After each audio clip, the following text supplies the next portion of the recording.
Welcome to episode 18. The Murroe news team was shocked and deeply saddened by the tragic death of Herbert Gow on Friday, August 17th. Herbert presented a piece on the village of Murroe in episode 17 only a few weeks ago. He also presented a piece on the Barringtons of Glenstall in episode 8. Our sympathies to his brother Willie, his sister Anna and their families. We now have contributions from friends and neighbours, starting with Councillor John Egan, then Mike and Kitty Humpreys, followed by Simon Tierney and Tony McGuire. It is hard to believe a week ago today that Herbert Gow lost his life in Britis. The amount of work he had done over his lifetime is unreal. An excellent farmer, a great community worker, very proud of his family and very proud of his church. We get back to his farming career.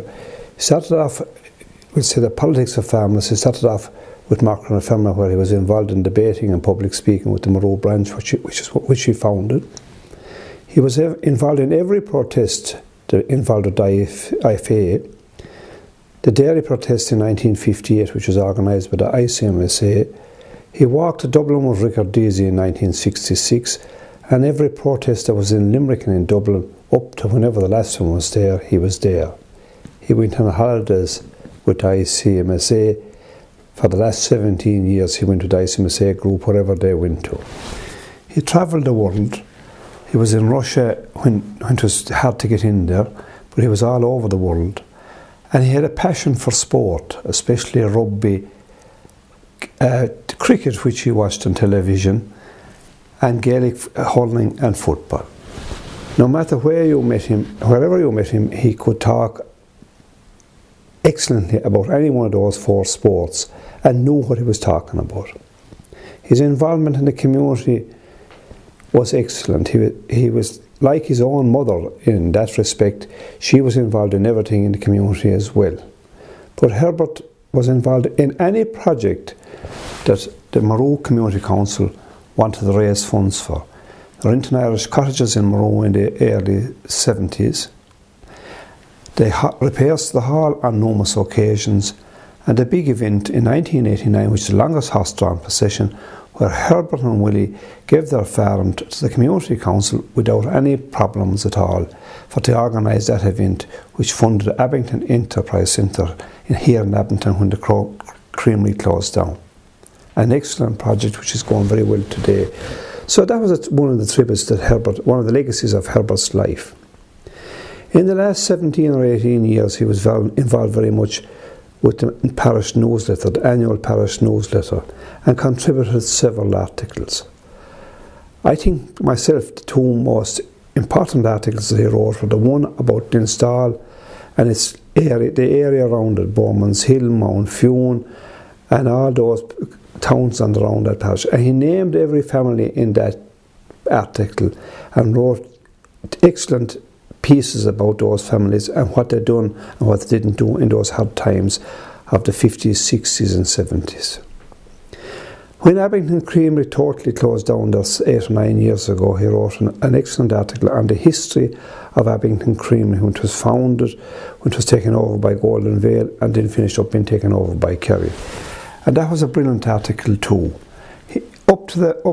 Every year up to last year, he had an article in the newsletter, including one that he has already for this year's newsletter, which was a second article he gave to us last year for the annual newsletter, which we didn't publish, and I hope we'll be able to publish it this year. He was very good family man. He was very proud of his brother Willie and his sister, and he was very proud of their children and their achievements, and he always kept in touch with young people. And there was a test made at his funeral. The amount of young people there was unbelievable. And every organisation he was involved in, whether it was the Historical Society or farming organisations or community groups, they all turned up for the Guard of Honour from Abington up to the graveyard.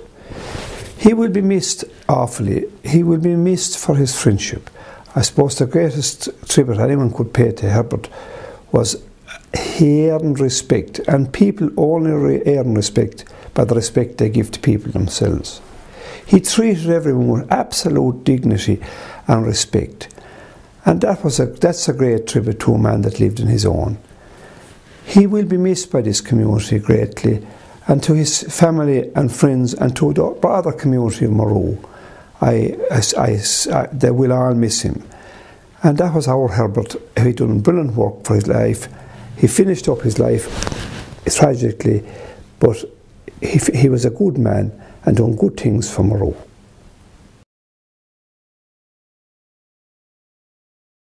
My first memories of Herbert was when we went to national school in Murroe together, and at that time we had to walk to school. That started a great friendship for the rest of our time. As we were neighbours, we often helped each other on the farm, and it was a pleasure to work with Herbert. We were also involved in many of the organisations in the parish, and we also were big into sport. We went to all the GA matches and all the rugby matches. And I think the highlight of our travels was when in 1956 we went to Santry Stadium in Dublin.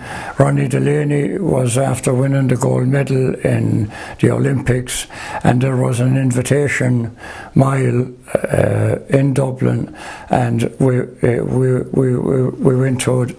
And after the race was over, we called into a restaurant for a meal, and some of the great athletes of the world happened to come in for a meal as well. Herbert was a sincere friend and a perfect gentleman.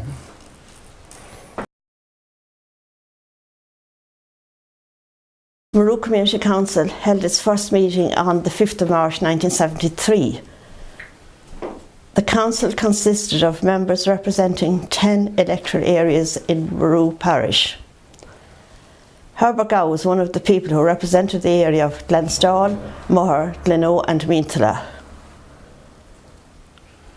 The council was responsible for setting up 2 group water schemes. Herbert became very involved in the Glenstall group water scheme, and he gave approximately 30 years of his time and expertise to this scheme. He worked on a voluntary basis, of course. He did all kinds of work, including digging, collection of money, pump maintenance and water management. I joined the Community Council in June 1976, and for many years represented the same area as Herbert with him. He was a joy to work with. During our time at the Community Council, fundraising always seemed to be high on our agenda. We sold tickets together for various functions and events, such as sports days, raffles, charity walks, dinner dances, and for many other events. During Herbert's time on the council, on at least 2 occasions, he very generously gave the use of his lands. He gave the use of the lands for hot rod racing, and also for the attempt we made at the record breaking of the longest horse-drawn procession in the world. I recall Herbert being involved in numerous events which were held by the council. The Community Hall of Winton Tier was renovated in 1977. This included such works as the installation of a new ceiling, a new maple floor, emergency lighting, oil-fired central heating, and an extension to the porch and the entrance area. Herbert gave up some of his leisure time to get involved in this project. And he was a promoter of the 300 draw. In fact, it was probably the first 300 draw that was done in the parish. This commenced in December 1977. the proceeds of which financed the project. Herbert represented his area well on the Community Council, and he gave a lifetime of devoted service to the parish of Murroe. Many tributes have been paid to Herbert since his untimely death over the last week, but none adequate enough to describe the greatness of this man. I always knew of the Gow family, but it was the end of the 1970s that I first met Herbert. As I was in Murroe one evening, and he was with Willie Joe Grady, and they asked me would I come on a holiday with them. It was the Sean Kelly ICMSA holiday group, and I said I would. Now, I knew Mrs. Gow, his mother, before Herbert, and I often have heard of Alec Gow, Mrs. Gow, through my uncles and my late mother. Mrs. Gow was well known for her charity, a good woman to the community, and the people that had worked for her had very high praise of her. So I went on the holiday with two other men, Willie Joe Grady, Martin Ryan, and Herbert. Our first trip was to Cyprus. We had a great time and we enjoyed Herbert. He had research and knew a lot about that country. The Gow family were farmers, and they were great tillage farmers. Alec Gow, his father took part in the 1930s in ploughing championships when they were ploughing with horses. They sowed barley, wheat and rye. They distributed that to co-ops and to local farmers for feeding in the winter time. Now, his brother Willie was much younger than him, and they had lost their father when Herbert was only 10 years old. So Herbert had to leave college. If that man had continued on, he would have showed up in very high places. He was a member of the Murroe Community Council and many other organisations. He loved travelling. He travelled to 32 counties of Ireland, all the shows generally, and also over to Hickstead in England and to the Belfast show in the north. His main interest in that line was machinery, and both he and Willie were inventive men, as they one time produced a potato digging machine. Herbert had a great sense of humour, and he enjoyed being with Martin Ryan especially, and Willie Joe Grady. He always had great history of wherever he went. Now, he had great local history of Murroe. He could talk about Canon Hayes and all those people that were in communities there, particularly Paddy Fitzgerald of the Murroe Community Council. I believe Paddy travelled with him before me. He was on the first trip that they took with the Sean Kelly ICMSA group. Herbert enjoyed life to the full, and I would like to quote this in his memory from Longfellow. "Tell me not in mournful numbers, life is but an empty dream, for the soul is dead that slumbers, and things are not what they seem. Art is long and time is fleeting, and our hearts though stout and brave, still like muffled drums are beating funeral marches to the grave. Lives of great men all remind us, we can make our lives sublime, but the parting leave behind us footprints on the sands of time." Hello, my name is Tony McGuire. I'm a lifelong friend of Herbert Gow's, as my father before me. I remember stories Herbert told to me of the time that he finished up in Gortine College and came back home to farm in Glenstall. And he arrived to my father and asked him, was there any hope he'd go up and talk to his mum, Mrs. Gow, at the din time, about selling one of the horses and buying a tractor. So my father did. They proceeded with the horse a few days later to the Munster Fair in Limerick, Herbert and my dad, Jimmy McGuire. and they sold the horse and got top price on the day. The tractor anyway cost £350. It was a grey Ferguson, they called him at the time, TVO. About 1952 or thereabouts that happened, maybe 53. But the horse made enough money to pay for this tractor for 10 payments at the time.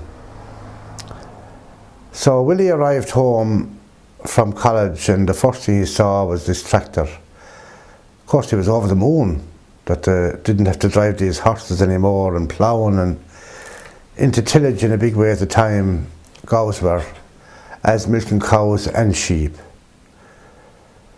So a tractor doesn't go on its own, it has to have machines behind it.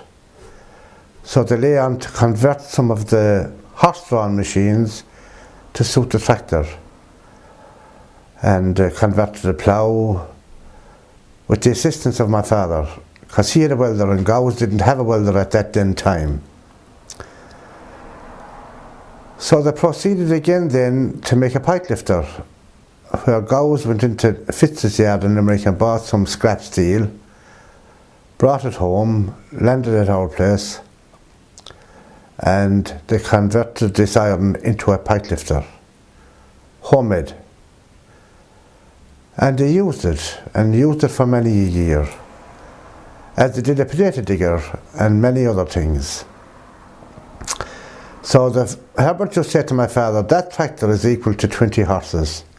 Of course my father didn't believe him, because my father never drove a tractor or a car. He drove horses all right, and horse machinery, but that didn't stop him from converting these machines to suit a tractor. Herbert was really a man that was 50 years before his time in developing these things, and so is Willie like. But there's lots of stories got told about Herbert. He went between milking cows and organic pigs and deer farming, geese and turkeys. He was a great man to make out. And he's a sad loss to both his family, his neighbours and his friends alike. He was a legend in our time,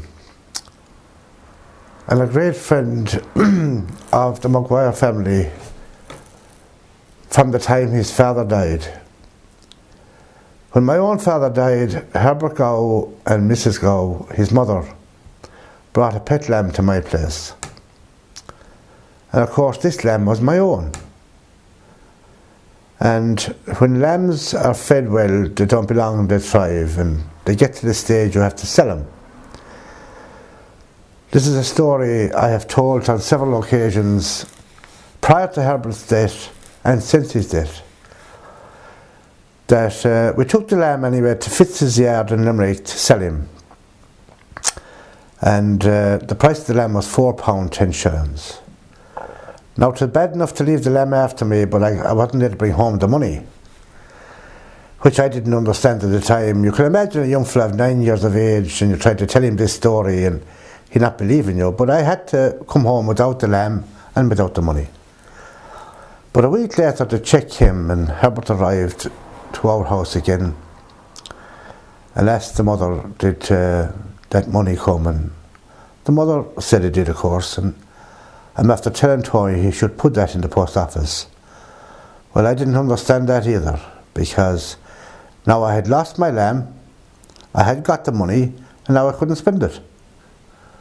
I didn't see the point, you know, that I had no pocket money for myself. But anyway, I had to do what I was told, and let me tell you that £4.10 is long gone since, and many more of them.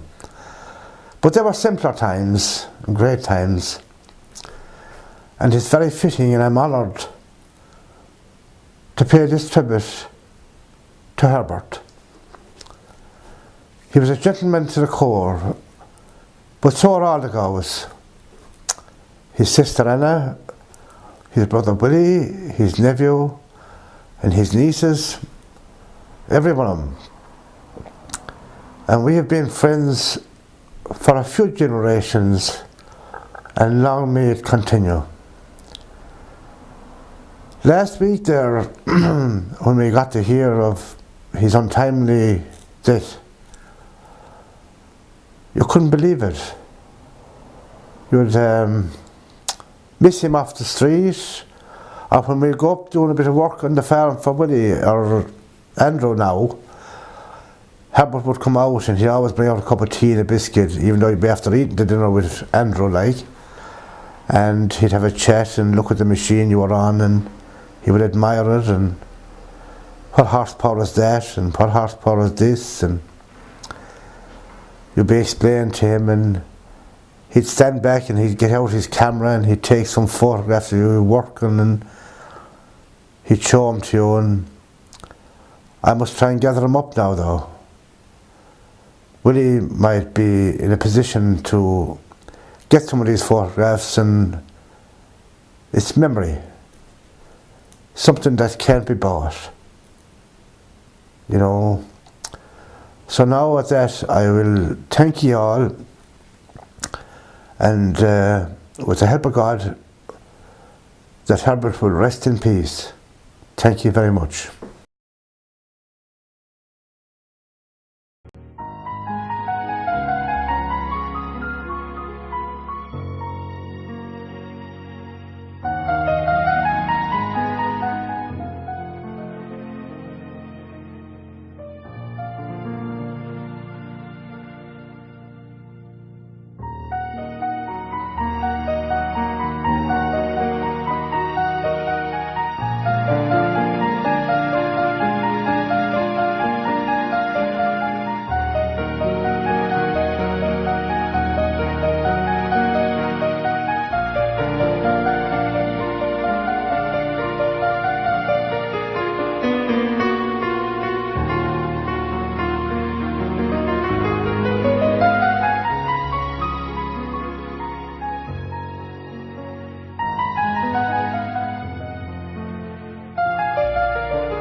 The Tidy Towns effort in Murroe has been very successful in beautifying the village.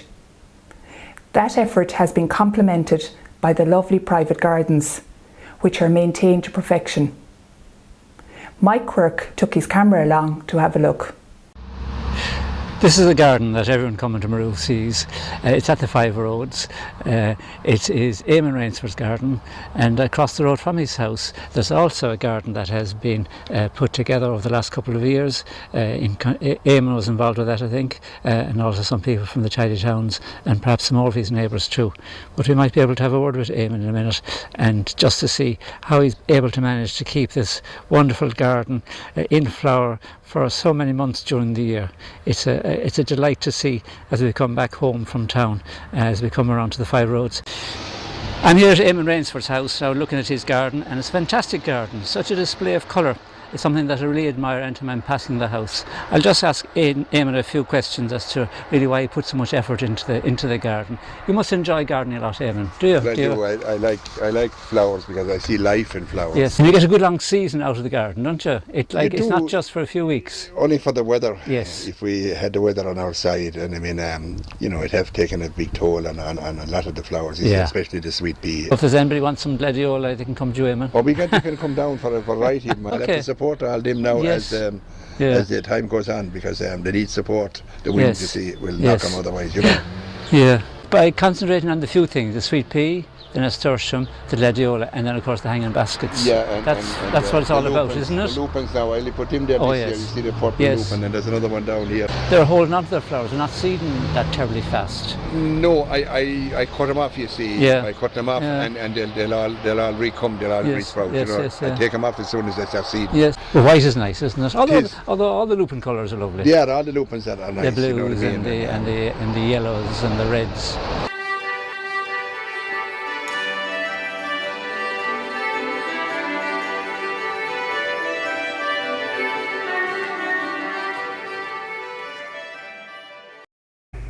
Eamon's garden's on view to everyone passing on the road. Our next garden is more private. Gordon Young has invited us into his garden to show us the plants that are in flower at this time of the year. Hello Michael, welcome to my garden. Just doing a bit of tidying up here in my scree garden. Let's look across the front here and see my lavatieri in flower. It's very, very nice.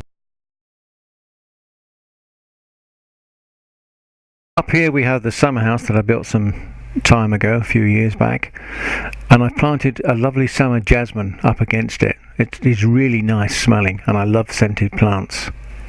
Here comes my father. I learnt all my gardening from my father, my grandfather and my great-grandfather. My great-grandfather used to sell his flowers at the cemetery every Sunday. I walk across here and I got a lovely mallow in flower. Lovely smell. I also have this David Austin rose. I bought these because they're supposed to be very resistant to things like black spot and mildew, and they also have a proper smell. And of course I've got some lupins. I'd really like lupins. If you get a lot together they really do smell well, and don't forget to cut them down in the summer so they reflower in the autumn. Coming down to the front of the border, I have a large area here with lilies, geraniums, gladioli, and actually some wild raspberries I notice in there when we're looking at it again. Every garden should have a pond, and here's my wildlife pond with water lilies in. And if we focus here on this bud, that will come into flower later on today. Always come out in the full sun. You get newts and frogs obviously, and diving beetles and all sorts of things in a pond, always of interest. Moving across to my middle border, I'm just waiting for the Japanese anemones to come out. At the moment there's some lavateria. And of course Crocosmia lucifer looks very nice in amongst this smoke bush here. They do need support though, because they just get blown down in the winds.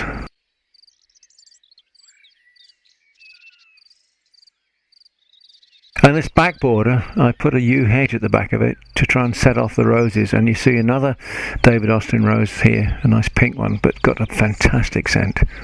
I do really like scented plants. Over here I've got some peas, which are ready now, which is nice. And some runner beans, which won't be ready till September. And some climbing French beans as well, although I don't find they do very well in the wet summer. Here we have lovely Canterbury bells, the white ones. I've got the white and the blue. The bees really like those. And then back into the scree garden where we started from. Looks its best in sort of June, July time. Well, in a normal year, not this year, where you have the pinks coming out. And I'm trying to keep it as a low growing area. But I do let the other plants that self-seed. They love the gravel to self-seed in. And a big patch of geraniums just in front of the greenhouse there. Well, thanks very much for coming and calling and visiting my garden. I hope you enjoyed it. Sports reports now from Noel Regan on Murroe AFC, Philip D on the GAA, and Caroline Hickey on the Camogie Club. It's the Murroe AFC notes for the past couple of weeks. I suppose the big news for the club was that our senior ladies contested the All-Ireland Junior semi-final recently. We were fortunate enough to get a tie at home in Murroe, and the girls entertained Manola from Mayo in what turned out to be an absolutely fantastic game of soccer. The girls were quickly into their stride, and they took a 2-goal lead with Sarah Berkery scoring both goals. The second of these goals was one of the best goals ever seen in Tubber, scored by either male or female teams, where Niamh Richardson crossed the ball in from the right wing and Sarah Berkery met it on a full volley into the roof of the net. Murroe led 2-0 at half time, and indeed possibly could have gone a third goal ahead but for some excellent defending from Manola. However, Manola, in fairness to them, were an excellent footballing side and had 2 fantastic chances in the first half themselves, which they didn't avail of. So Murroe led 2-0 at half time. 10 minutes into the second half, Manola pulled a goal back, and from there to the finish it was real backs to the wall for Murroe as Manola pressed and pressed for the equaliser. 10 minutes from time, from a Murroe perspective, disaster struck when Manola got the equalising goal.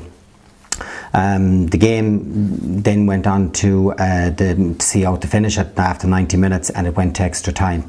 Very little between the teams in extra time, and Manola were very fortunate to get a breakaway goal and ended up winning the game on a 3-2 scoreline. In fairness to Manola, they were an excellent footballing side and probably on the day deserved their victory, and all in Murroe AFC would like to wish them the very best in the All-Ireland final. To our own girls, I'd like to say a very well done to them. It was a fantastic achievement, the first team from the club to reach this stage of a national competition, and we've no doubt but that they'll go one step further next year. To show the true character of the team, they were out in action again the following Thursday in a cup semi-final, which they won comfortably. And then as late as Tuesday of this week, they secured the league title and were presented with their trophy above in Murroe. And that's the 4th league title the ladies team have won in the past 10 years. Not to be outdone by that, they are also contesting the Division 2 Cup final this coming Friday night in UL, and the following Friday night they will be contesting the Junior Cup final in Limerick. So the prospect of a triple is still on, and we will update in the next bulletin. This is the time of the year where football really kicks off in earnest again from the men's section of the club, and first in action for the club was the A team, who have played 2 matches since the season began.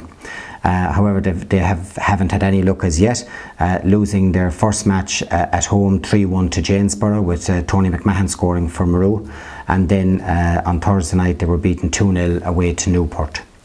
The B team have had much better fortune since they started. They've also played 2 matches and they have maximum points after both games.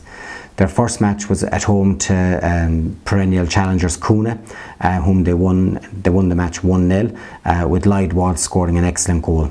Dara Ryan, Niall Connolly and Jack Donnelly also impressed for Murroe on the night. The B team followed this up with an excellent 2-1 victory away to Shelbourne, with Noel Regan and Shane Power scoring the goals. Just an update on the underage section of the club. The underage boys and girls football will be restarting now in September, with the boys starting off the first week of September and the girls section starting on the 15th to the 16th of September.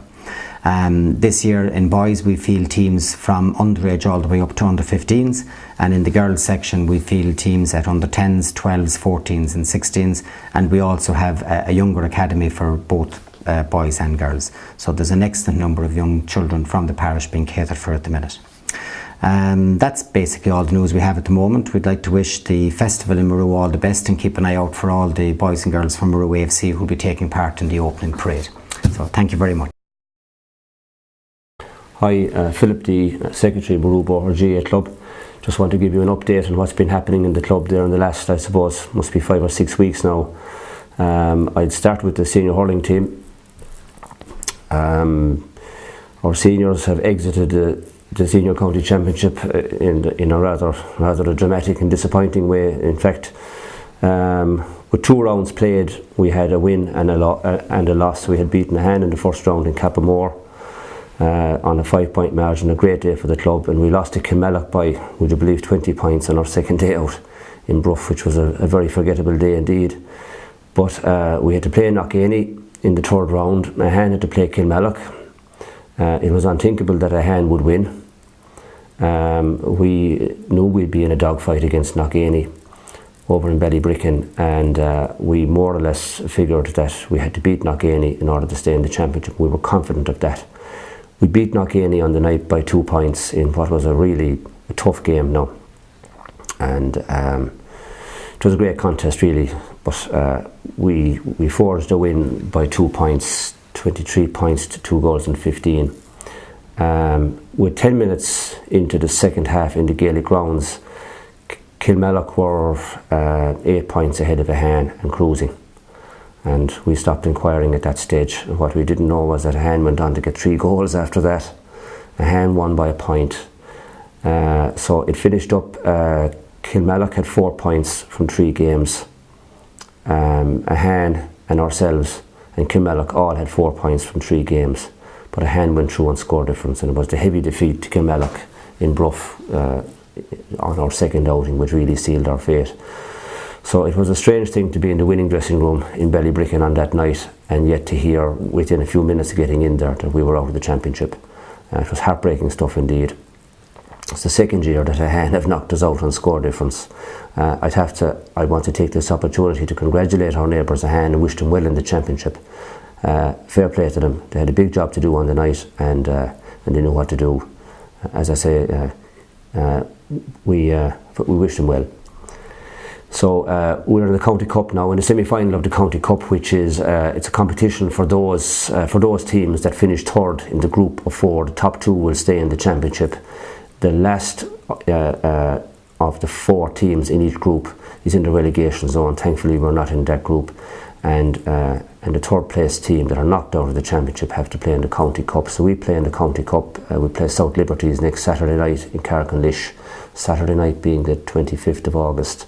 In Carricklish at 6 p.m. We look forward to that game. We're without Seamus Hickey, he has a finger injury. We're without 1 or 2 other players for various reasons as well. We're without James Butler, who has a hamstring injury picked up in the Knockany game, and a few other players who are unavailable as well. But we hope to progress on to the final. I move on to Junior B. We started the Junior B Championship. We got a walkover in the first round from Caroline, which was a bit regrettable. We were looking forward to a game. We played Capamore in Murroe in the second round, and we had a nice win there. Won, I think, in the end by 6 or 7 points against Capamore. That was a great win for us. And we were to play Knock On in round 3 in the final round of the group stages last Friday night. But that game, it didn't proceed. For reasons to do with Knock On. They asked for the game to be deferred, so it's on next Monday night instead in Capamore. That will be Monday the 27th of August. So we play Knock On in Capamore next Monday night in the third round. We expect to progress onto an East semi-final after that against Doon, we think, but we won't count our chickens like we did the last time with the seniors. So that's where we are with that. As well with the Junior B, but tomorrow night is the first night of the festival, and there's a special tournament. Well, it's a single game. It's ourselves. It's Murroe Boher playing Staker Wallace in you could call it a cup final. There's a cup up for that, and there's going to be some festivities afterwards, you can imagine. And we look forward to that game. That's at 7 p.m. at the Harty Park, and we hope it's a good game. That's Murroe Boher and Staker Wallace, I believe, are Junior A, so there'll be higher classification, there'll be higher standard of hurling, we think, down in South Limerick. But we're fairly sure of giving them a stiff test anyway. Finally, onto minor. We've played all of our matches in the group. We've played 6 games, 7 teams in the group. We got 2 walkovers. We won 3 very convincingly. We beat Capamore, we beat Palace Green, we got a walkover from South Liberties, a walkover from Dave Breed. We beat Cusicks, which is a combination of Clohan and Cricora, and we played Monaleen, who were the high flyers in the group. They're the leaders of the group. We played them in Murroe a fortnight ago.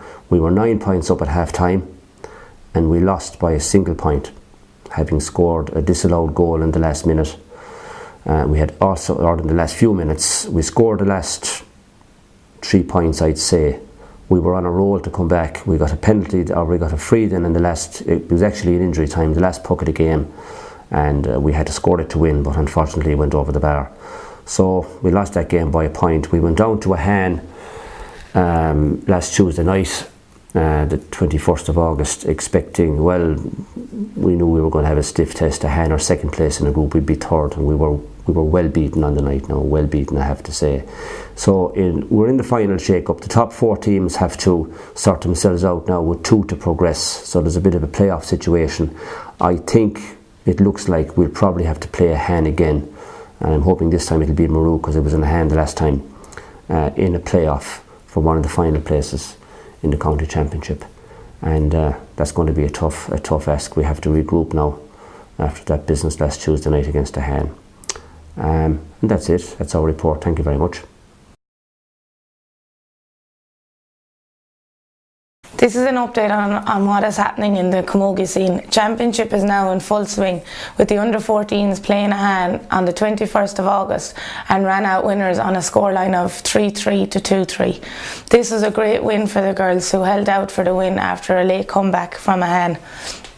Their next game is against Ballybrown on the 28th of August at 7 o'clock, with a venue yet to be confirmed. The under-16s are continuing to train and getting ready for their first game against Monaleen, which is expected to happen either the 29th or 30th of August. With the intermediates, All Road led to Fina on the 19th of August, where the girls took on Clanmorris, aside from North Kerry, in the first round of the championship, and won on a scoreline of Murroe 4-6, Clanmorris 5 points. It was a great team performance, with everyone playing their heart out, and great credit must go to the backs and Amy in goals for keeping such pressure on the forwards and keeping a clean sheet. It is now back to training and to get ready for their next game against Knockaderry on the 2nd of September. Well done to all involved last week, and hopefully the great start can be maintained for the rest of the championship. Remember to check us out on Facebook for regular updates and to see the upcoming fixtures. Now Ray Laffin takes us through some more vocal exercises. Good afternoon, or good morning, or good evening, depending on when you are looking at this recording. Today we're doing some more exercises, but again, as you know, it is to do with using our voices and singing. So again, like we did before, we're going to take a lot of the tension out of this area, so that our vocals are kind of not in any way caught up or tied up. So first of all, I want you to start rotating your wrists and your hands nice and gently inwards like this, a number of times. And then what I want you to do is to change the direction. Just go back and do it this way.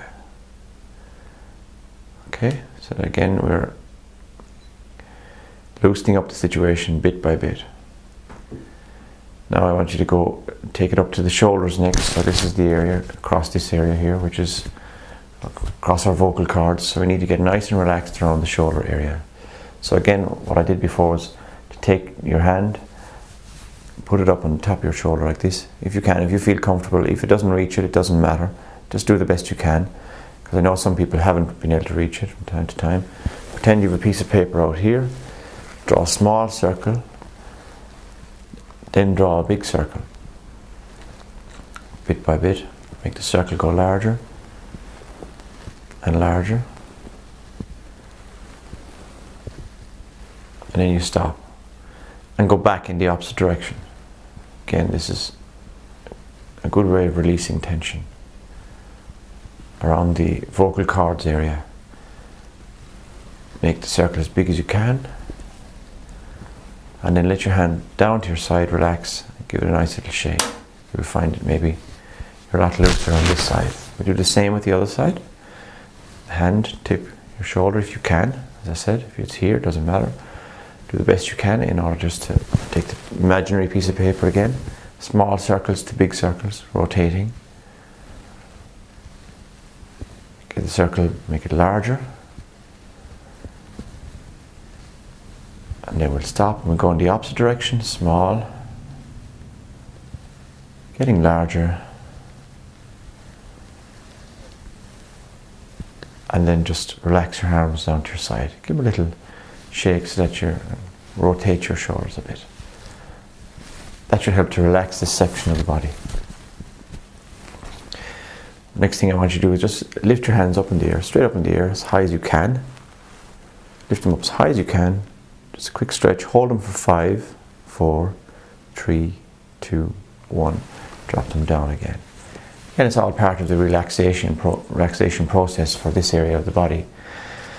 Now, we spoke before about diaphragmatic breathing. It's very important when you're thinking about singing, when you're starting. And diaphragmatic breathing, as you may already know from our previous lessons, is breathing right down to the bottom of into your stomach area, into the diaphragmatic area, which is right down at the bottom.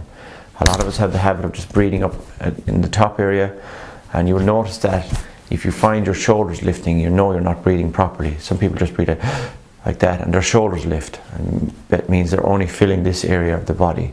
So you need to get it right down, so you need to see your tummy needs to come out. So there's no shoulder lift, it's just a tummy that's filling the area in its fullness, so that you have lots of air and out again. So we do that a couple of times. And out. We do it again. Down right into your stomach, let your stomach come out. It's like sucking through a straw. Imagine you're sucking through a straw. Another little exercise I want you to do is to, again, breathe down right into the bottom of the stomach and pretend that you're making a hiss, like a tire that's leaking air. So, and hold the hiss for as long as you can, just strengthen it out. So that gives you a much longer hold, and you can hold air and sing longer when you do this. So I'll show you now, I'll do it first myself. That's the kind of thing I want you to do. So let's all do this together. I'm going to breathe in, you can breathe in with me.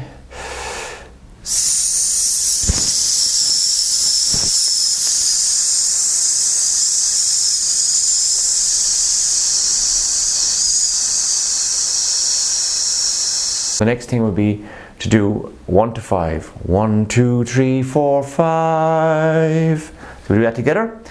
1, 2, 3, 4, 5. And we'll come back down. 5, 4, 3, 2, 1. Do that together. 5, 4, 3, 2, 1. Go up. 1, 2, 3, 4, 5. 5, 4, 3, 2, 1. We'll do that again. 1, 2, 3, 4, 5. 5, 4, 3, 2, 1. This is all getting us to be familiar with notes and notation and going up and down in scales. What I want you to learn today, very particularly, is the use of vowels. We're going to concentrate on the first verse of a particular song called On Raglan Road. Now, when you're singing songs like this, it is good to sit on the vowels, because when you're singing, the vowels will open up the sound. A, O, U, I, and E, particularly A, O, and U. So when we're singing this song, as you might all be familiar with, On Raglan Road, I'll start off and I'll show you what I mean by sitting on the vowels. On Raglan Road on an autumn day, I saw her once and knew. You notice I am emphasizing the vowels as I go along. The reason I'm doing that is because the vowels keep the airways opened up and allows you to move that air very effectively. If you use consonants, it closes down. It closes down your mouth and it's much more difficult to sing. This is a technique used by all singers, so it should help you as well. So I'm going to do that verse and you'll watch what I'm doing. Again, another thing we did before was about breathing. Make sure at the end of each line that you take a breath, and then I will give you a time as well. But I will go through the verse first of all, and I'll start giving you a time signature then, so that you can keep in time. So I'm going to start using time signatures now as I sing this song. Watch as I use the vowels, watch where I breathe. All important, 3 important things when you're singing songs like this. So I'll count you in.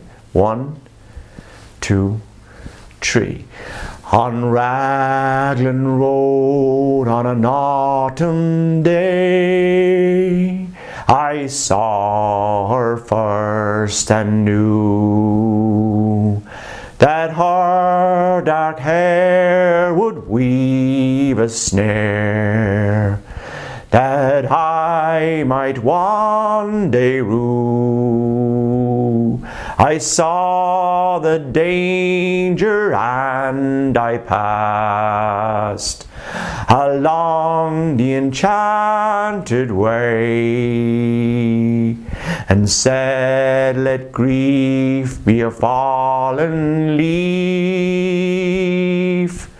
at the dawning of the day.